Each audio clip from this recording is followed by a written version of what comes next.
All right, everybody, and welcome back to the last session of the advanced Excel topics. So just to recap, we went through how to navigate in Excel. We went through pivot tables and pivot charts. I'm realizing now we didn't insert just a standard chart, but pivot charts. If you could do pivot charts, you can do standard charts. So I'm going to go back and show you real quick. Insert chart, you can do that here by just, if you want to just select dates and totals, you can do total sales over time. We already worked with pivot charts, so I think this is pretty straightforward. Pivot charts are actually more useful than standard charts anyway, so that's one thing that we just didn't include. We talked about conditional formatting. We talked about data analytics, like removing duplicates. We talked about functions and nested functions, where we used index and match, and we used sum and sum if. So we've done a lot of really good things. This last one is going to be what to do if there is not a function that of what you want. If a function that you want to use doesn't exist, you can create your own. So when I say equals sum exists as a function. So that's easy. That's basic math. That already exists. But maybe I want to do equals something else and it doesn't exist for what I want to do. It's hard to come up with an example for that because Excel has so many great things built into it. There's very few things that don't exist already, but one that I have found consistently that I always have to create my own function for is quarters of the year. So when I did a lot of finance work, I'd often want to see how sales transactions broke up by quarter, and a lot of times I would just have dates, transactional dates, and that's fine. I could do years, I could do months. So what I'll do is I'll insert a column here. I'll call this column month. I'll do equals month of that day, then make them all standard numbers. And so I can see that in January, in February, in March, in April, right? I'm actually going to go ahead and clear rules from entire sheet. There we go. And that's fine, but not particularly useful to know the month, except for from the month I can figure out the quarter. And I could do that by a bunch of if-then statements. So I'm going to go ahead and insert one more column. I'm going to highlight column D, Control-Shift+ sign to add a new one. I'm going to call this quarter. So one quick solution to this is I could do if month is less than 4, then quarter equals 1. Otherwise, I could do a bunch of stuff like that. That's going to take too long. But that is a way to do it by doing multiple if-then statements. But it's going to take a long time to write, and I have to do a lot of logic to make sure I don't double count something or all these kinds of things. Instead, I can create my own function, which I'll show you how to do in a second. Before I show you how to do that, I'm going to show you a very simple version, and then we'll do a more complex version because the quarter custom function is slightly more complex. First thing we're going to need to do before we do any of that is insert a new header at the top. So I already have it inserted. It's called developer, but most of the time when you open Excel, developer will not be here. It's not an option for most people until you add it yourself. So what we'll do is we'll go to File, we'll go to Options. On the left-hand side, we choose Customize Ribbon, and then there's two big rectangles, and the right-hand rectangle, Developer, usually is unchecked. You're just going to check that box. And then I'm going to go ahead and hide this thing, and then hit OK. And now developer should exist. So as long as you check that box, developer will exist. And that gives us access to Visual Basic, macros, recording macros, and some other things that, this other stuff we're not going to use right now. That's going to be like super advanced stuff. Right now we're just going to use these options. So the basic way to create your own function or create your own program in Excel is by using a custom, it's a macro is what it's called, but what Excel uses is a type of coding language. You might have heard of like C++ or SQL or things like that. Those are coding languages. Excel uses one called VBA, which stands for Visual Basic for Applications. And you can tell, on the top left here, it says Visual Basic because that's the type of coding that Excel uses. You don't actually have to know how to code. One of the awesome things about Excel is that it does it for you when you ask it to record. So there's an option to record a macro. And before we do that, I need to put out a disclaimer. When you record a macro, Excel will record everything you do while the recorder is going.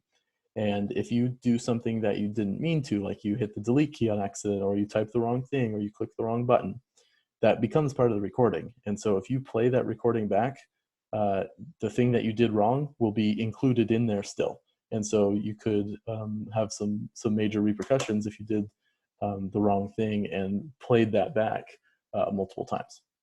So it's important to make sure that when you record a macro, that you're very intentional about what you do while the recorder is going. You can go back and stop the recorder, and then you can just do whatever you want, because you can just undo if you mess up.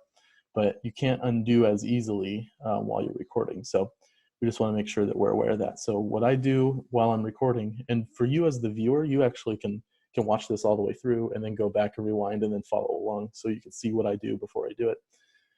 So what we'll do is we'll click record macro. It'll ask you the name that you want. It's not recording yet, because now it's just asking you to fill in a name. So we'll just do test. You can assign a shortcut key. In this case, I know that Control Q, if I just type the Q right there, Control Q is not previously assigned to something else. If I did Control S, for example, that's save. Control S is to save, or Control C is to copy. I don't want to assign that shortcut key because that's already assigned to something else, and that would get rid of that shortcut. I don't want to get rid of that shortcut. Where do I want to store it? In this workbook. I could store it in other places, but it's got to be in this workbook. And then I'm just going to call this test for the description. In fact, since my name, the macro name is test, I'm going to call it testing macro. That way it's not the exact same as the name of the macro. And then we hit OK. And now it's recording. You know it's recording because it says stop recording right here. So currently that's recording. Anything I click on or do will become recorded. So I'm not going to click on anything except for I'm going to click the Home tab. I'm going to go to the Paint bucket. I'm going to click the drop down. I'm going to click bright yellow to highlight. And then I'm going to go back to Developer. I'm going to click Stop Recording. Now I know that was very basic. That didn't really do anything other than it highlighted that cell. But what happened is I recorded a macro that anytime I hit Control Q for my shortcut, it highlights whatever I have selected yellow, which is pretty cool. I mean, it's an option, it's something. I'm going to undo, oops. Back to sheet 2. Undo doesn't work for that. So I'm going to go back here. I'm going to go home.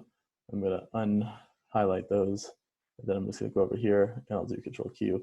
So it highlights that all yellow. So there's an option. So let's go look and see what our program looks like. So I'm going to go back to Developer. I'm going to choose Visual Basic. Modules is where programs are held. And this one is our test macro, testing a macro. Keyboard shortcut is Control Q.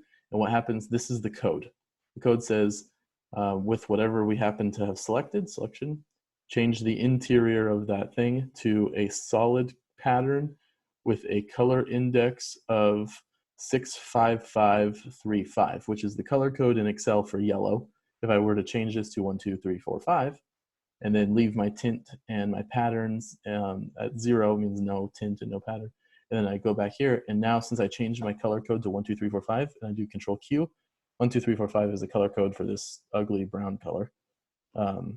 Okay, but I could go back and change that to some other thing, 5, 4, 3, 2, 1. I don't know what color that is, but we go back to Control Q. It's a bright green color. So 5, 4, 3, 2, 1 is a bright green. So I think it was 65535. Remember 65535? I think that might have been it. Control Q, and that's yellow. Yeah. So that's an option for if you wanted to change your color code. So what's great about this is I can change this code here to say whatever I want to say, as long as it's proper code with correct syntax and everything. And I can write a code to do anything I want to do. So what I'm going to do is, for right now, I'm going to keep it under module 1. I think that should be fine. I'm going to say public function. And I'm going to call this quarter. I'm going to say date 1 as date. Yep, and it splits it off. So where it says end sub, which is end subroutine, subroutine test is ended up here. So that's one program.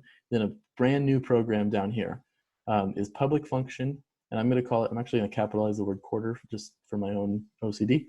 So public function quarter, date 1, which is a variable as date. So so what I'm doing is I'm going to create my own new function, which is a public function. That means it's available to anyone who uses this computer. You can create I guess a private function that was only available to you or something, but I've never done that and I've never had a need to do that. So I created my brand new function. The name of my function is quarter. So when I go in here, I do equals quarter. So now quarter exists, and I haven't written anything in the code yet, so nothing will happen. I could select that, hit enter, nothing, you know, it just is 0, nothing happens. I'm gonna undo that, I'm gonna delete that. So once I put some code in there, I'm gonna actually write some code, and then we'll make it do something. So I'm gonna go ahead and go back to this screen. So what I wanna do is I want my function to take a date, which is why I put date1 as a date. So that's saying that I need to put in a date here. So my date1 is my variable, and as date is just telling my my Visual Basic editor, it's telling me, I'm telling it that date1 is a date, that I need to be finding a date and put it in there. If I didn't put as date here, it might still work, but it's a random variable, and Excel doesn't know what it's looking for. It could be looking for a number, it could be looking for text, it could be looking for a color. It has no idea. So if I put as date and then hit tab, then it's telling Excel that the variable that you're looking for is going to be a date, and that's perfect. So I'm going to say if. So one of the things about coding, if you don't know anything about coding, that's absolutely fine. You can just copy exactly what I'm doing. Blank lines in code do nothing. You can have as many blank lines as you want, and it won't get in the way of anything. So I like to put a bunch of blanks, a bunch of blank spaces, and a lot of gaps so that it's clear and easy to read. I like to use tab a lot so that like here when it's offset, where width is kind of to the left and then pattern is kind of to the right, it's indented. I use that a lot because it makes it easier on the eyes and more legible, more easy to read. So in order to figure out what quarter we're in, we're gonna take a date. We're gonna say if the date happens to be in January, February, or March, that's gonna be quarter 1. If it happens to be in April, May, or June, that's gonna be quarter 2, and so on. And so all we need to do is write an if-then function in our code to figure that out. So if date1, but date1, we want to know the month. So I'm going to say if month, open parentheses, date1, which is our variable, if the month of the date that we selected is less than 4, that means it's 1, 2, or 3, then I'm going to go ahead and enter a couple times. And anytime you type the word then in VBA, you have to have end if. I'm sorry, if you type if, you have to have end if. So it's saying, you know, decide if this is true or false. And then when it hits end if, it can stop deciding. So, well, it actually is deciding if this is true or false. Then it does anything in this area, and then it stops doing those things once it hits here. So if it's less than 4, that means it's 1, 2, or 3, and that means we're in the first quarter. So I can say quarter equals 1. And you can see the formatting kind of fixed on its own. So now that was a quick way to do that. I'm gonna go ahead and tab that. I'm gonna delete that blank line. And so that looks a little more legible for me. So after doing a lot of VBA through my career, you start understanding things a little more clearly once you get more used to it. And so I happen to know, I can't really explain how I know this, but other than the logic of it, I happen to know that the way to set up this function is I need to choose 4 different, I need to select, there's 4 different quarters. So I need one for quarter 1, I need one for quarter 2, one for quarter 3, and one for quarter 4. But I need to do it in reverse order. So I'm gonna do Control C and then Control V to copy and paste. And I'm gonna create 4 of them. I'm gonna copy and paste 3 times so that there are 4 options. So if month date 1 is less than 4, it says less than 4 for all of them, but what I'm going to do is if it's less than 13, then it's quarter 4. If it's less than 10, then it's quarter 3. If it's less than 7, then it's quarter 2. And if it's less than 4, it's quarter 1. And so what that's saying is what's going to happen is the program is going to run in order. So it's going to first say, is it less than 13? Which would be every month is less than 13. January is 1, that's less than 13. July is 7, that's less than 13. December is 12, that's less than 13. All of them are less than 13. So in fact, I could even get rid of this if-then statement and just start with quarter equals 4, and nothing else will change because everything is less than 13. But I want to change I don't want my quarter to equal 4 if it is also less than 10, right? So if I'm in September, that's 9, that's the 3rd quarter. So it starts at 4, but take it down 1 if it happens to also be less than 10. Then take it down another 1 if it happens to also be less than 7. But let's say it's not less than 4. It's less than 7, but it's not less than 4. What would that be? 5. May. May is the second quarter. So it gets to here. So let's say we're talking about May. It gets to here. If month is less than 4, May is not less than 4. So it skips quarter equals 1, goes to end if, and then ends the function. So that's how to write that formula. I know it's pretty complex, especially if you're brand new to coding. If you've never done it before, watch this video a couple times and try it yourself, and you'll get the hang of it as you try it out. So I'm gonna go minimize this. So I'm gonna go over to quarter in column D. I'm gonna equal quarter, hit tab, select the date, hit enter, and it fills in quarter. So that's April, so that's quarter 2. Over here that's July, that's quarter 3. Over here is October, November, December, that's quarter 4. So I see that my function worked perfectly, exactly as I expected it to. So now I know what quarter we're in, what month and year we're in, what the actual date is. So I have that on there. So that's how to write your own function. You can write your own function with public function. You can write your own subroutines without having to make them their own individual functions. You can assign them keyboard shortcuts. Really cool stuff. You could, if you wanted to, assign a keyboard shortcut over another shortcut like Control-C or Control-V, but then you'd be getting rid of that shortcut. So I don't recommend that. I happen to know that Control-Q was not assigned to anything. So I'm okay with overwriting that. So this has been, the Excel series, basic and more advanced topics, and hopefully it's been useful for you. I hope you learned a lot, and feel free to watch through this series multiple times if you need to. I will be available for a live Q&A. You'll get the link to how to do that. I think we'll do it probably by Zoom because that's the campus's preferred method of doing this kind of stuff. And I believe it's on April 27th. I'll have to double check, but either way, you will get more information on how to participate in that live Q&A. So if you have any questions about any of this, or if you want me to do more examples on this particular topic or something, I will be available during that period. I think it's an hour or two, so that we can go over anything that you have questions about. I really appreciate you watching. I hope you learned a lot, and thanks, and I'll talk to y'all later.